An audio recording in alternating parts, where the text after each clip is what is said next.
What's going on, fight fans? This is Capital Combat. The name says it all. I'm Rob Jarrell, and this is my initial reaction to UFC 226 featuring Daniel Cormier versus the champ, Stipe Miocic. Let me say it again. Light heavyweight champ Daniel Cormier versus heavyweight champ Stipe Miocic. And we got, for the most part, a great card. The undercard went well. We had Roundtree knocking out KOs Saki, I think that's what it is, for a first round knockout. He put together a beautiful combination. He was surprised that Saki went down, and he almost like, I'm just gonna walk back to my corner. He's knocked out. I was like, nope, he's not done. So let me go ahead and finish the fight. Roundtree, I think, had just much better boxing, much better movement, while Saki was just more flat-footed, had to follow him around the ring. And that was the downfall because Roundtree was a lot more dynamic as a striker. And you can see the difference from that opening, from the opening bell.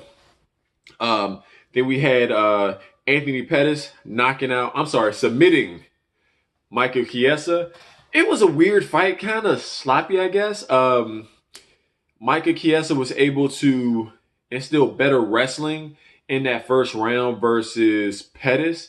But Pettis definitely did have the striking and submission advantage. He caught Michael Chiesa with a counter right hand, which really hurt Chiesa. That wasn't the first time he was hurt in the fight from that right hand, but he caught him, he took him down, and it went into an arm bar that Chiesa just could not defend against. So that was a great win for Pettis. He needed a good win, especially against a tough Michael Chiesa.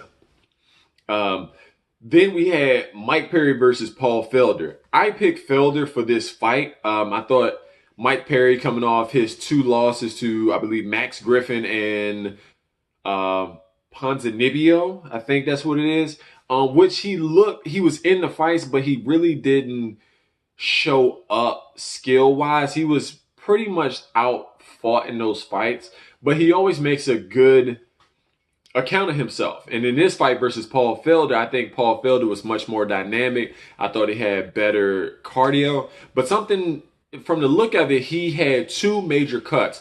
The first one was from a head clash in the first round, with Felder fighting out of the orthodox stance and Mike Perry fighting out of the southpaw stance. And it just, like, when you have two opposing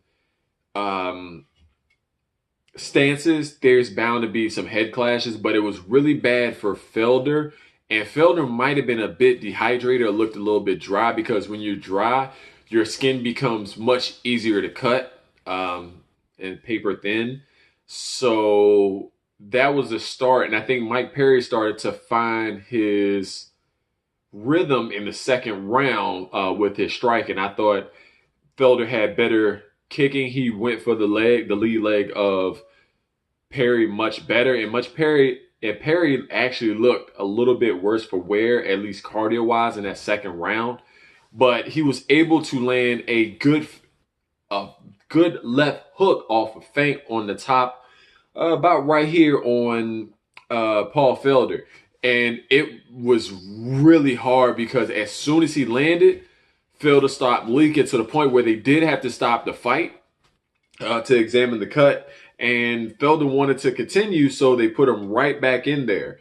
And they started again from the clinch position against the gate. And I just think that the blood was just getting in the way.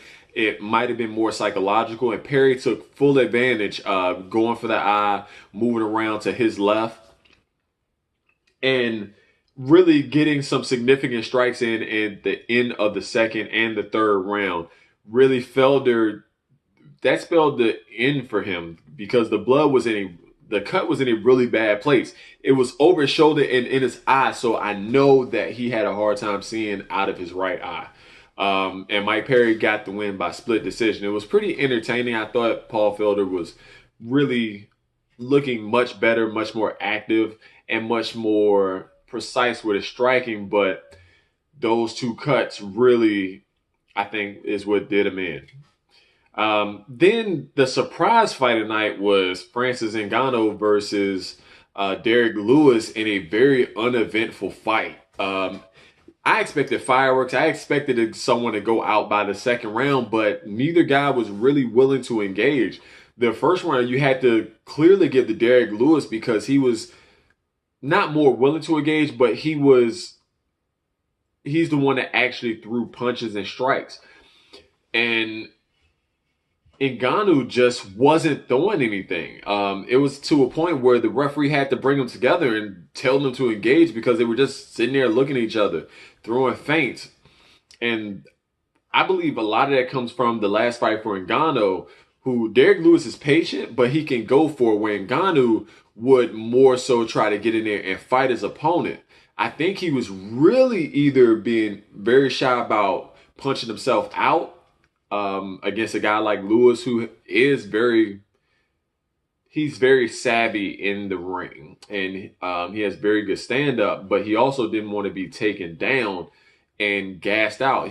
I don't think he just had any confidence in his boxing and his wrestling or his cardio. Mostly his cardio, because once he goes to the ground, you're going to expend a lot of energy from wrestling and trying to get back to your feet to go back to boxing. So you could tell he really kind of threw that jab out there, but it wasn't anything significant. He didn't take that half step in on Lewis, and Lewis would throw kicks from distance. It just looked like he was a little bit busier. And granted, yeah, they did engage more in the third round, but there was no strikes that was significant, and it was just kind of Derek Lewis working while Ngannou was trying to make something happen. It was a unanimous decision for Derek Lewis, and it was deserved, but that was a terrible heavyweight fight. I think that worked best for Lewis, who wanted Ngannou to come in for either a takedown or to counterpunch like Stipe did in the fight versus Ngannou. So I don't know what to tell you. I expected someone to get knocked out by the second round. And lastly, we had the surprise of the night. Daniel DC Cormier takes out the champ Stipe Miocic in blistering fashion. Stipe really showed his boxing acumen and the speed advantage he had over Cormier, and you could tell the size was an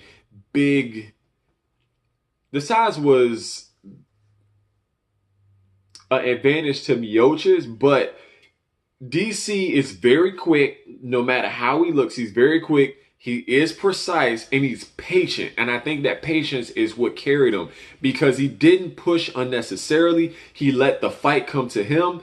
I think he took advantage of the clinches better than Miocic did, even though Miocic a few times had DC up against the cage.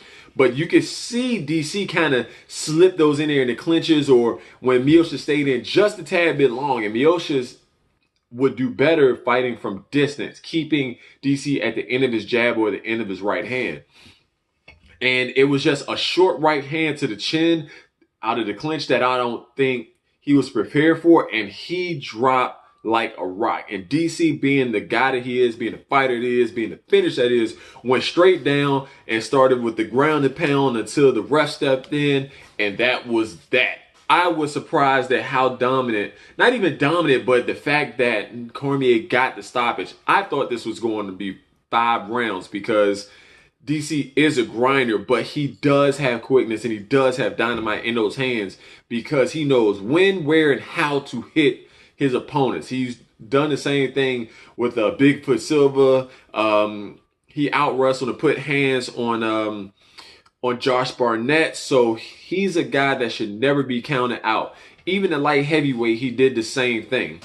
So I don't know what you can say about DC. He's the man. He's only lost the one guy. Granted, he lost twice, but it was the one guy named John Bones Jones. So I don't see how DC does not go in as one of the best fighters of all time at heavyweight and light heavyweight. That's all I got for you today. I'm going to have Kakeem bring in the full breakdown of UFC 226. Unfortunately, we didn't get Brian Ortega versus Max Holloway, but either way, it was a great card. Tell us what you think in the comment section down below. Hit us up on Facebook, Instagram, Twitter, Google+. If you haven't already subscribed, subscribe. If you haven't liked it, like this video, and if you haven't, share with your friends and check out all the other videos and stay tuned for more. Until next time, fight on. This is round one and you've already lost. They don't seem to see that everything we've done is come at a cost.